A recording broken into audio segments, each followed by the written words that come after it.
علامہ جامی رحمۃ اللہ علیہ کسی سفر پر تھے تو وہاں پر آپ نے ایک مرتبہ خواب دیکھا کہ نبی مکرم علیہ الصلوۃ والسلام مسجد کے محراب میں تشریف فرما ہے، اور ملا جامی رحمۃ اللہ علیہ جب زیارت کرتے ہیں تو وجد میں آ جاتے ہیں، نبی پاک علیہ السلام کے نورانی چہرے کو دیکھتے ہیں، دیکھتے ہی وقت کا احساس نہیں ہوتا، خیر خواب ختم ہوتا ہے، آنکھ کھلتی تو کہا یہ کیا، یہ خواب دیکھ رہا تھا۔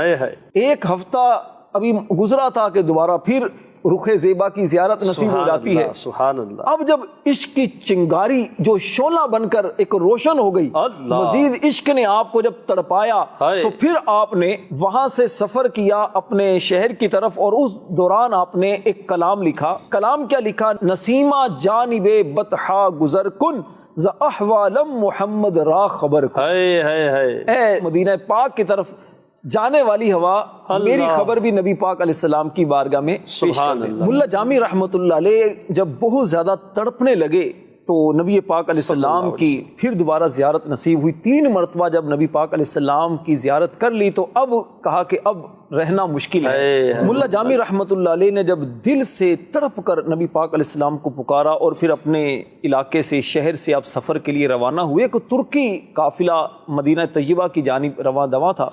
تو آپ نے ان سے گزارش کی کہ مجھے بھی لے چلو، تو پہلے تو نہیں مانے، لیکن بہت زیادہ آپ نے جب اصرار کیا تو پھر انہوں نے آپ کو اونٹوں پر کچھ صندوق رکھے ہوئے تھے، تو ایک خالی صندوق میں آپ کو کہا کہ آپ اس میں بیٹھ جائیں۔ اللہ اللہ۔ اس صندوق میں بیٹھ کر جب آپ پہنچے نبی پاک علیہ السلام کے روضے کے قریب، مدینہ پاک کی حدود میں جب داخل ہونے والے تھے کہ گورنر مدینہ جو تھے اس وقت کے، ان کو خواب آیا اور نبی پاک علیہ السلام نے فرمایا کہ دیکھو فلاں فلاں بندہ آ رہا ہے، اسے وہیں پر روک لو، وہ آئے نا مدینہ میں۔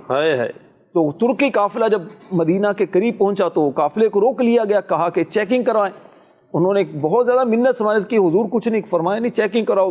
خیر چیکنگ کرتے کرتے صندوق کھلوایا گیا ملا جامی رحمۃ اللہ علیہ، آپ کو کہا کہ جی آپ کو اجازت نہیں ہے، ان کو واپس عراق بھیج دیا گیا۔ ملا جامی رحمۃ اللہ علیہ نے کچھ دن صبر کیا، اس کے بعد پھر دوبارہ عشق رسول، مزید جب تڑپ پیدا ہوئی عشق رسول میں، پھر وہاں سے روانہ ہوئے، اور اس کے بعد اب آپ ایک ریوڑ آ رہا تھا جو موصل سے طائف کی طرف وہ آ رہے تھے بکریاں وغیرہ لے کر، تو ان سے آپ نے کہا، اور ایک روایت میں تو ایسا ہے کتابوں میں لکھا کہ آپ نے ایک بھیڑ کی جو کھال تھی وہ آپ نے اپنے اوپر لپیٹ لی تاکہ پتہ نہ چلے، اور انہی کے ساتھ اسی طرح بھیڑوں کے ساتھ ساتھ تاکہ مدینہ میں حاضری کا موقع مل جائے۔ پھر گورنر جو تھے اس دور کے، نبی پاک علیہ السلام کی زیارت ہوئی، فرمایا کہ ان کو آنا نہیں چاہیے، یہ آئے نا۔ خیر انہوں نے پھر آپ کو پکڑ لیا اور کہا کہ حضور آپ کو آنے کی اجازت نہیں، بھیج دیا واپس۔ اور ایک اس طرح ہے کہ آپ ایک مرتبہ قافلہ لے کر، خود قافلے کے لیڈر بن کر جب آپ آ رہے تھے تو اس وقت ایک نقاب پوش آدمی آئے، اور انہوں نے ملا جامی رحمۃ اللہ علیہ سے کہا کہ جب انہوں نے پتہ کیا کہ عبد الرحمن جامی کون ہے تو کہا جی یہ ہمارے لیڈر ہیں، ان کو پکڑ لیا اور کہا کہ آپ کو نبی پاک علیہ السلام کی طرف سے آنے کی اجازت نہیں۔ اللہ اکبر۔ ملا جامی رحمۃ اللہ علیہ نے جب یہ سنا تو تڑپنے لگے اور آنکھوں سے اشک جاری ہو گئے، حالت بالکل عجیب و غریب ہو گئی، اور بالآخر بے ہوش ہو کر زمین پر گر گئے۔ اللہ اکبر۔ کچھ دیر تک بے ہوش رہے، تڑپتے رہے، مچھلی کی طرح تڑپتے رہے، جس طرح مچھلی کو پانی سے نکال لیا جائے تو کس انداز سے وہ تڑپتی ہے۔ کچھ دیر کے بعد جب ہوش آیا تو وہ شخص موجود تھے، تو آپ نے ان سے کہا کہ ذرا یہ تو بتائیں کہ مجھے نبی پاک علیہ السلام نے روکا کیوں ہے؟ اللہ اکبر۔